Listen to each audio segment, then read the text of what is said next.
আমি পদ্মজা। ইলমা বেলরোজ। পর্ব 10। হেমলতার তীক্ষ্ণ দৃষ্টি তীরের ফলার মতো পদ্মজার গায়ে বিঁধছে। সে কাপা স্বরে জানিয়ে দিল, শুটিং দলের একজন এসেছিল। হেমলতার ঠোঁট দুটো ক্ষেপে উঠল প্রচণ্ড আক্রোশে। পদ্মজা সবাইকে চিনে না, তাই তিনি পূর্ণাকে প্রশ্ন করেন, পূর্ণা, কে এসেছিল? পূর্ণা 2 সেকেন্ড ভাবল, এরপর নতমুখে বলল, কালো দেখতে যে মিলন। পদ্মজা আর চোখে পূর্ণার দিকে তাকাল। তার ভয় হচ্ছে, মা যদি এখন বলে মিলন তো তার সামনেই ছিল, তখন কি হবে? পূর্ণা মিথ্যে বলল কেন? সত্য বললেই পারত। হেমলতা বিশ্বাস করেছেন নাকি করেননি দৃষ্টি দেখে বোঝা গেল না। পূর্ণা মাথা নত করে অপরাধীর মতো দাঁড়িয়ে রইল। হেমলতা বারান্দা অবধি এসে আবার ঘুরে তাকালেন। মনটা খচখচ করছে। মনে হচ্ছে, ঘাপলা আছে। নাকি তার সন্দেহ মনের ভুল ভাবনা? কে জানে। রাতে পদ্মজা খেতে চাইল না। বিকেলের ঘটে যাওয়া ঘটনা তাকে ঘরে রেখেছে। চিঠিটা পড়তে বিন্দুমাত্র ইচ্ছে হচ্ছে না। তবুও কেমন কেমন যেন অনুভূতি হচ্ছে। অচেনা, অজানা অনুভূতি। পদ্মজার হাবভাব হেমলতার বিচক্ষণ দৃষ্টির অগোচরে পড়ল না। তিনি ঠিকই খেয়াল করেছেন, কিন্তু মেয়েরা স্বয়ং আল্লাহ ছাড়া অন্য সবার থেকে কথা লুকোনোর ক্ষমতা নিয়ে যে জন্মায় তা তো অস্বীকার করা যায় না। যেমন তিনি এই ক্ষমতা ভালো করেই রপ্ত করতে পেরেছেন। পদ্মজাকে জোর করে খাইয়ে দিলেন, কিন্তু কোনো প্রশ্ন করলেন না।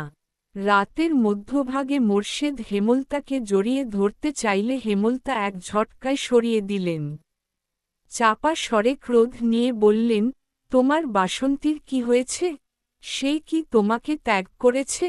সেদিন ফিরে এলে কেন? মোর্শেদ চমকালেন, অপ্রস্তুত হয়ে উঠলেন। হেমলতা বাসন্তীকে চিনল কি করে? এই নাম তার গোপন অধ্যায়।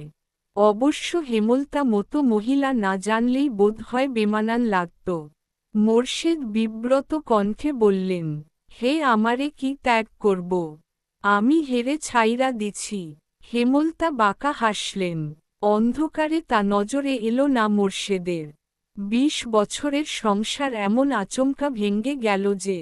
হেমলতার কণ্ঠে ঠাট্টা স্পষ্ট। চাপা দীর্ঘশ্বাসটা গোপনে রয়ে গেল। মোর্শেদের শরীরের পশম দাঁড়িয়ে গেল। এ খবরও হেমলতা জানে? এত কিছু কি করে? হেমলতার চোখের কোণে জল চিকচিক করে উঠল। তিনি চাদর গায়ে দিয়ে চলে যান বারান্দায়। রাতে বেশ ঠান্ডা পড়ে। মোর্শেদের কোনো কৈফিয়ত তিনি শুনতে চান না। তাই বারান্দার রুমে এসে বসেন। কতদিন পর রাতের আধারে বারান্দার রুমে তিনি। বিয়ের 1 বছর পরই জানতে পারেন, মোর্শেদ তাকে বিয়ে করার 6 মাস আগে বাসন্তী নামে এক অপরূপ সুন্দরী মেয়েকে বিয়ে করেছে। স্বামীর ঘর ছাড়া আর পথ ছিল না বলে এত বড় সত্য হজম করে নিতে হয়। বাসন্তীর মা বার্নারী। আর একজন বার্নারীর মেয়েকে সমাজ কিছুতেই মানবে না। মোর্শেদের বাবা মিয়াফর মূল্য টাকার বিনিময়ে দেহ বিলিয়ে দেওয়া একজন বার্নারীর মেয়েকে ছেলের বউ হিসেবে মানতে আপত্তি করেন। ততদিনে মোর্শেদ বিয়ে করে নিয়েছে। সে খবর মিয়াফর মূল্য পেলেন না। তিনি মোর্শেদের মন ফেরাতে শিক্ষিত এবং ঠান্ডা স্বভাবের হেমলতাকে বেছে নিলেন। কুরবান হল হেমলতার। তখন কলেজে উঠার 7 মাস চলছিল। এরপর পড়াটাও আর এগুলো না। জীবনের মোড় করুণরূপে পাল্টে গেল। পরদিন সকাল সকাল স্কুলে রওনা হল তারা। পূর্ণা পথে চিঠিটা পড়ার পরিকল্পনা করেছিল। পদ্মজা হতে দিল না। সে আনা 2টা মেয়ের হাতে কেউ চিঠি দেখে ফেললে ইজ্জত যাবে। পূর্ণা পদ্মজার প্রতি বিরক্তবোধ করল। চিঠিটা তার কাছে। পথে নতুন করে পরিকল্পনা করল সে ক্লাসে বইয়ের চিপায় রেখে চিঠি পড়বে। তাও হল না। পর 2 দিন কেটে গেল। সুযোগ পেলেও পদ্মজা পড়তে দিতে চাইত না। সারাক্ষণ হাতে যান নিয়ে যেন থাকে। এই বুঝি মা এলো। 2 দিন পর মোক্ষম সুযোগ পেল। হেমলতা বাপের বাড়ি গিয়েছেন প্রান্ত এবং প্রেমাকে নিয়ে, যদিও কয়েক মিনিটের পথ, দ্রুতই ফিরবেন। পদ্মজার চেয়ে পূর্ণার আগ্রহ বেশি। সে চিঠি খোলার অপেক্ষায় ছিল। আজ খুলতে গিয়ে মনে হল, যার চিঠি তার খোলা উচিত এবং আগে তার পড়া উচিত। তাই পদ্মজার দিকে চিঠি বাড়িয়ে দিল।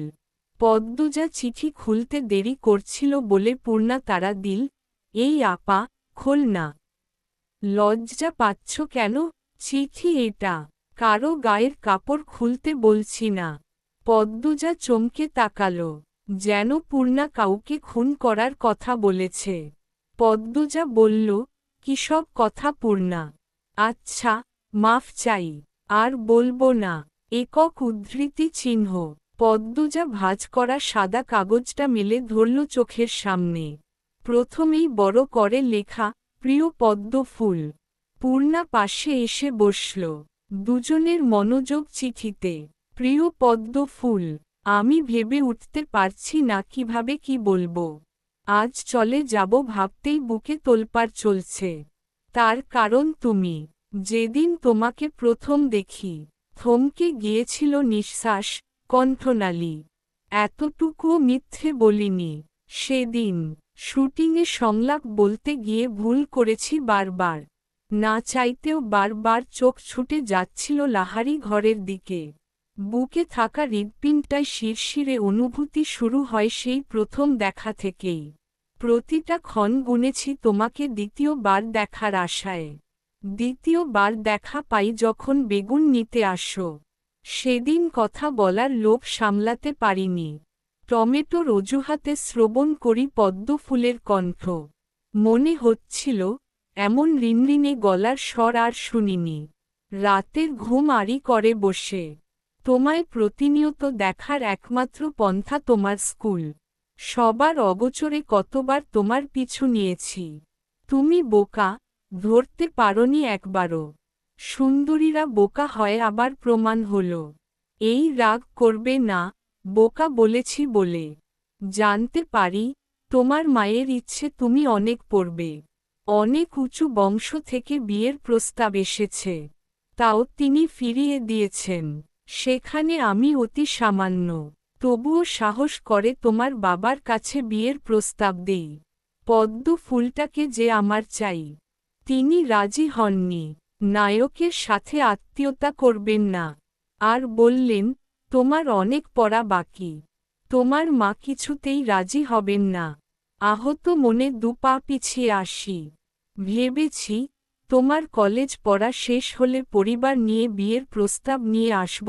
তোমার মা সম্পর্কে যা জেনেছি, বুঝেছি তাতে এতটুকু বিশ্বাস আছে, তিনি নায়ক বলে আমাকে এড়াবেন না। তিনি বিচক্ষণ মস্তিষ্কের মানুষ। আমি তোমায় ভালোবাসি পদ্ম ফুল। ইতি। লিখন শাহ।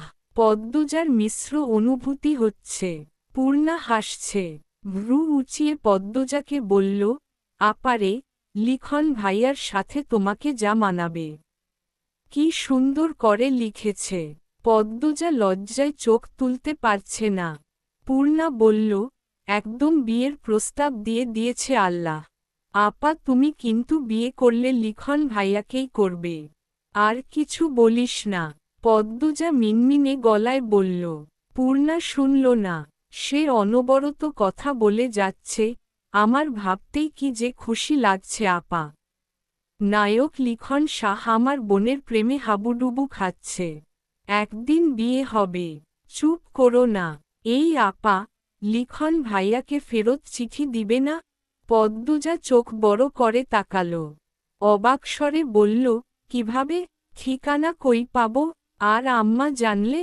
না, না। পূর্ণা আর কিছু বলতে পারল না। হেমলতার উপস্থিতি টের পেয়ে চুপ হয়ে গেল। পদ্মজা দ্রুত চিঠিটা ভাঁজ করে বালিশের তলায় রাখল। ভয়ে বুক ধুকপুক করছে।